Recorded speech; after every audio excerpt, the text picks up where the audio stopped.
오늘은 하박국 세 번째 시간입니다. 이 하박국의 기도라는 제목으로 말씀 나누겠습니다. 이 하박국서는 석 장으로 되어 있는 짧은 성경입니다.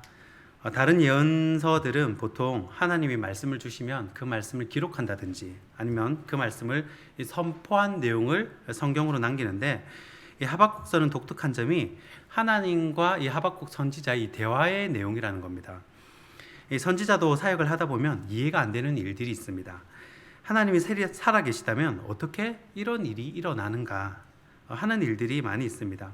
그래서 그 부분에 대한 것을 하박국 선지자는 그냥 다이렉트로 질문을 합니다. 자, 하박국의 질문은 크게 두 가지입니다. 하나는 왜이고 두 번째는 언제까지입니다. 왜라는 질문의 핵심은 하나님 왜 잘 믿는 사람들을 힘들게 하고 하나님 안 믿는 불신자들 그리고 이방인들 악인들은 번성합니까? 라는 거예요. 말로는 공의의 하나님 그래놓고 하나도 안 맞는 겁니다. 현실을 보니까 주를 위해 그렇게 충성봉사하는데도 뭐가 안 풀리는 겁니다. 또 하나는 오히려 못된 사람들이 더 잘 먹고 잘 살고 선량한 사람, 어인들 괴롭히고 핏 빨아먹는데 하나님은 언제까지 참으시겠냐는 겁니다. 자, 고난의 동굴에 한번 들어가면 끝이 안 보이죠. 의인이 고난을 받고 또 박해를 받고 하나님은 언제까지 보고만 계십니까? 라는 것입니다. 자, 하박국이 선지자이기는 하지만 본인이 봐도 이 세상은 너무 불공평한 겁니다. 따지듯이 그렇게 이야기를 한 거죠. 그런 질문에 하나님은 이미 갈대아 사람들을 일으켰다고 말씀하시면서 이 하나님의 때, 이 카이로스의 때를 보여주십니다. 그리고 남유다보다 더 깡패 같은 바벨론도 이 심판을 면하지 못하는 하나님의 일하심을 눈으로 보게 됩니다. 자, 오늘 우리가 살펴볼 하박국 3장은 크게 두 부분으로 나눌 수 있는데, 이 첫 번째 부분은 1절부터 16절까지 하나님의 심판에 대한 이 환상의 내용이고요. 또 두 번째 부분은 3장 17절부터 19절까지 믿음으로 인한 승리를 노래합니다. 자, 1장에서의 하박국은 뭔가 세상에 대해 불만이 많은 모습이었습니다. 이 불의가 가득한 세상, 공의가 없는 세상, 그런 태도였는데 이 3장에 오면 완전히 그 태도가 바뀌게 됩니다. 하나님 사랑합니다. 그러고 저한테는 주님밖에 없습니다. 그러고 이유가 있겠죠. 그래서 오늘은 이 하박국 선지자의 신앙의 태도의 변화를 보면서 또 우리가 가져야 할 신앙의 태도를 돌아보고자 합니다. 첫 번째는 듣고 보고 맛본 신앙입니다. 오늘 본문 2절 말씀입니다. 여호와여, 내가 주께 대한 소문을 듣고 놀랐나이다. 여호와여, 주는 주의 일을 이 수년 내에 부응하게 하옵소서. 이 수년 내에 나타내시옵소서. 진노 중에라도 긍휼을 잊지 마옵소서. 아멘. 자, 하박국이 1장에서 그의 신앙 태도는 한마디로 이 세상에 불만이 가득한 10대 비행 청소년과 같았습니다. 왜 안 구해주십니까? 또 왜 가만히 계십니까? 이런 것이었습니다. 그래서 하나님이 직접 말씀을 하시고 들려도 주시고 보여도 주십니다. 이 남유다를 심판하려고 바벨론 사람을 세우신 것부터 시작해서 이 국제 깡패와 같은 이 바벨론이 망하는 모습까지 보여주십니다. 그리고 물이 바다 덮음같이 여호와의 영광을 아는 지식이 이 땅에 가득 찬 그런 모습도 보게 됩니다. 그러니 이제 하박국이 깜짝 놀라는 겁니다. 그래서 오늘 2절 본문에 뭐라고 합니까? 내가 주님에 대한 소문을 듣고 깜짝 놀랐습니다. 주님 수년 내에 빨리 행해 주시고 주님이 진노하실 때 특별히 자비를 베풀어 주실 것도 잊지 마십시오. 라고 완전히 태도가 바뀌어 버립니다. 왜 이렇게 180도 자세가 바뀌었겠습니까? 직접 하나님 일하심을 보았기 때문입니다. 이 세상이 어떻게 되어가고 하나님은 가만히 계시는 것이 아니라 어떻게 일을 하고 계시고 또 준비하고 계시는지를 보니까 이 하박국이 깨닫게 된 겁니다. 제가 고등학교를 졸업하고 잠깐 이 건설 현장에서 일을 하시는 집사님을 따라다닌 적이 있습니다. 아르바이트를 한다고 이제 높은 건물 짓는 데 따라다녔는데, 이 집사님은 버스를 타든 같이 이야기를 하든 자기 간증, 하나님 이야기만 하는 거예요. 이 건설 현장에서 일을 하면 진성아 빨리 집부터 마련해야 된다. 아파트를 사야 한다. 이렇게 해야 돈 번다. 이런 얘기를 할 법도 한데 늘 그분이 입만 열면 예수님 얘기를 하는 겁니다. 하루는 자기가 기도를 하는데 기도를 굉장히 오래 해요. 오래 하세요. 그러니까 기도를 이제 넓이가 있어야 깊이가 있다고 그러죠. 이분은 하루는 자기가 기도하는데 천국에서 이 은혜의 폭포수가 떨어지는 걸 봤는데 너무 아름답더라는 겁니다. 그 얘기를 또 저한테 해줘요. 빨리 가고 싶고 너무너무 좋고 행복하고, 그분은 집에서 이제 옆집에 사는 장로님과 일주일에 꼭 한 번씩 가정 예배를 드리십니다. 저도 몇 번 참석을 했습니다. 그리고 가방에는 항상 뭐가 있냐면 항상 전도지를 들고 다니셨어요. 그래서 버스에 내릴 때 이 창문에 끼워두는 겁니다. 누가 혹시라도 보라고 끼워두시는 겁니다. 그리고 건설 현장은 이제 새벽 6시부터 일을 하는데 12시에 밥을 먹으면 보통 사람들은 뭐 하냐면 이제 그대로 그냥 누워서 낮잠을 자든가 아니면 담배를 태우든지 그러는데, 이 집사님은 제가 늘 같이 다녔으니까요, 늘 기도할 곳을 찾으세요. 그래서 가까운 교회를 찾아가가지고 점심을 먹고 가가지고 늘 기도하시는 겁니다. 이 집사님이 하나님을 너무너무 사랑하는 게 그냥 느껴지는 거예요. 그분이 뭐 좋은 집에 살고 이런 것도 아니었어요. 그 수영 팔도 시장에 그 뒤쪽에 보면 주택가들 많지 않습니까? 거기 사셨거든요. 왜 그렇습니까? 이 집사님은 직접 그 은혜를 경험하고 맛보았기 때문에 그 은혜의 맛을 잊지 못하는 겁니다. 그 좋은 천국, 그 좋은 하나님을 잊지 못하는 거예요. 이 사도 바울이 다메섹 길 위에서 예수님을 만났을 때와 또 만난 이후로 그의 신앙이 나뉘었듯이, 야고비 베델에서 하나님을 만난 이전과 이후의 삶이 바뀌었듯이 하나님을 인격적으로 만난 신앙인의 태도는 다를 수밖에 없다라는 것입니다. 바라기는 이 자리에 계신 여러분과 저에게도 동일한 축복이 있기를 주님의 이름으로 축원합니다. 두 번째는 하나님을 기뻐하는 신앙입니다. 본문 17절과 18절 말씀입니다.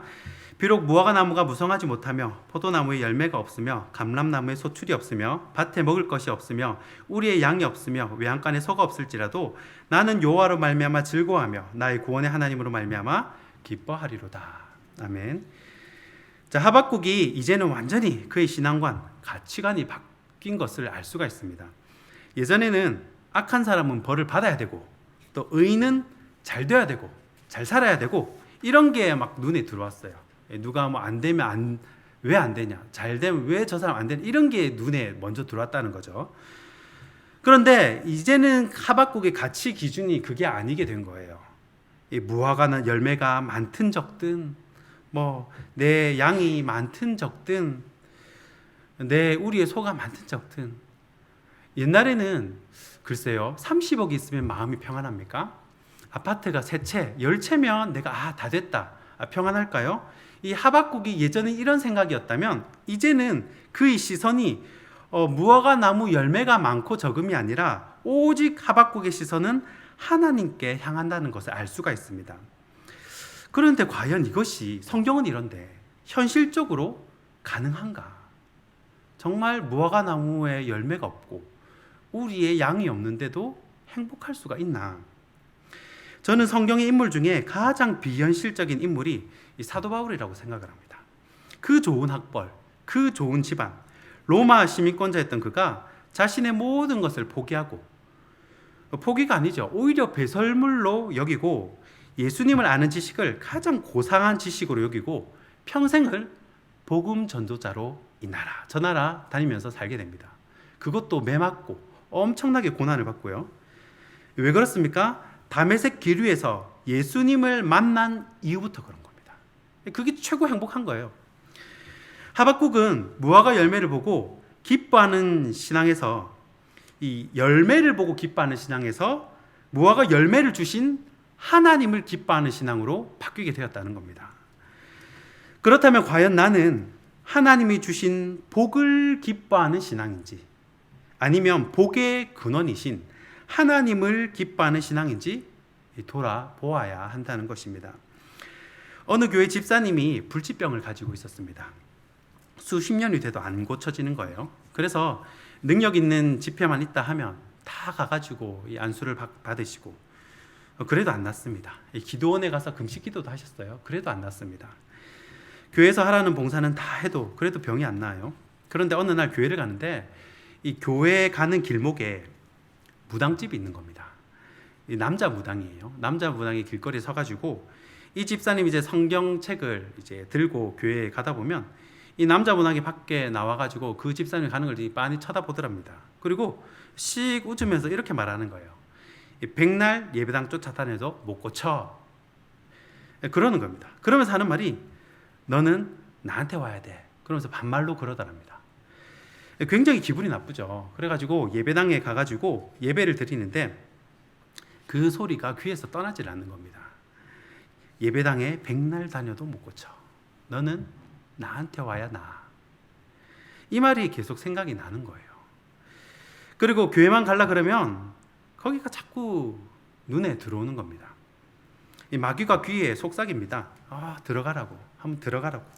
하나님도 이해하신다고. 너 병 낫고 예수님 더 충성하면 되지. 하나님이 못 고쳐주신 거 저 사람이 고쳐주면 좋잖아. 그러니까 어느 날 교회 가다가 이 자신도 모르게 무당집에 쏙 들어간 겁니다. 그리고 그날 불치병이 나왔습니다. 그리고 그 집사가 무당의 종이 되었습니다. 무당 수종 드는 그 종이 된 거예요. 만약에 그 집사가 나라면, 여러분이라면 무당이 그렇게 말할 때 무엇이라고 대답을 하겠습니까? 만약에 진짜 예수쟁이라면 나는 병 나으려고 교회 다니는 거 아닙니다. 진짜 예수쟁이라면, 진짜 그 마음에 복음이 있다면 아마 그렇게 말했을 것 같아요. 하나님이 고쳐주십니다. 그리고 그리 아니하실지라도 저는 예수님 안 따릅니다. 그래야 되잖아요. 다니엘처럼. 내가 죽을지라도, 사자한테 먹혀가 죽을지라도 나는 예수님 안 따릅니다. 그래야 되잖아요. 이 소풍 같은 인생, 병 낫고 잠깐 편할 줄 몰라도 그 영혼은 영원한 지옥 속에 들어가게 된다는 것입니다. 자, 이 소식을요, 인천 방주교회 이 박보영 목사님 들었어요. 예전에 한번 박보영 목사님 얘기를 한 적이 있죠. 그래서 그분이 그 목사님 이 얘기를 듣고 분해서 잠이 안 오더랍니다. 야, 어떻게 그래가지고 누구를 통해 가지고 그 남자 무당을 만났대요. 이 박보영 목사님이 목사란 걸 말 안 하고 만난 거죠. 그래야 만나주니까. 그래서 커피숍에 딱 만났는데 이 무당이 딱 앉으려다가 느낌이 이상했는지 가버리라는 거예요. 박보영 목사님 딱 잡았는 거예요. 앉으라고. 얘기 좀 하고 앉으라고. 그래서 잡아가지고 이제 어쩔 수 없이 그 남자 무당이 앉은 거예요. 그때 목사님이 마음속으로 이런 기도를 했답니다.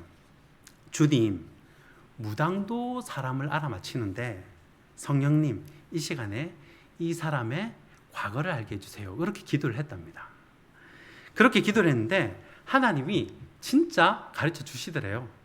하나님이 보여주시는데 이 무당이 과거에 이 큰 이 화물 타이어 밑에서 기어 나오더랍니다. 그래서 이 박보영 목사님이 앉자마자 당신 옛날에 바퀴 밑에서 죽을 뻔했구만. 이렇게 딱 얘기를 했더니 무당이 깜짝 놀라는 거예요. 깜짝 놀라더니 큰 덤프트럭에 이제 깔려가지고 죽을 뻔한 겁니다.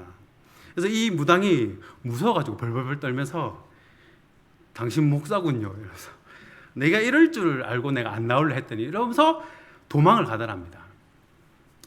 여러분, 우리의 신앙은 무화과 나무에 열매가 없어도, 우리의 양이 없어도, 외양간에 소가 없어도, 심지어 내 머리 누일 곳이 없어도 하나님 때문에 즐거워하고 기뻐하는 신앙인 줄 믿으시기 바랍니다. 말씀을 맺겠습니다. 여러분, 복을 쫓아가지 마시고 복을 주신 분을 쫓아가셔야 됩니다. 이 줄을 잘 쓰라 그러죠. 줄을 잘 서요. 이 복을 주신 분을 쫓아가야 산다는 겁니다. 하박국은 하나님이 일하시는 것을 보니까 더 이상 질문이 다 사라졌어요. 억울한 게 다 사라졌습니다. 여러분, 하나님 자체를 구하십시오. 어떻게 하면 하나님께 더 가까이 갈까? 어떻게 하면 하나님을 더 알아갈까? 고민하시고 이제는 나에게 열매가 없어도 하나님 때문에 기뻐하고 즐거워한다는 이 하박국의 기도가 저와 여러분의 기도가 되길 주님의 이름으로 축원하고 축복합니다. 기도하겠습니다. 주 여호와는 나의 힘이십니다. 내 발을 사슴의 발과 같게 해주셔서 가파른 산 위에도 다닐 수 있게 하시니 감사드립니다.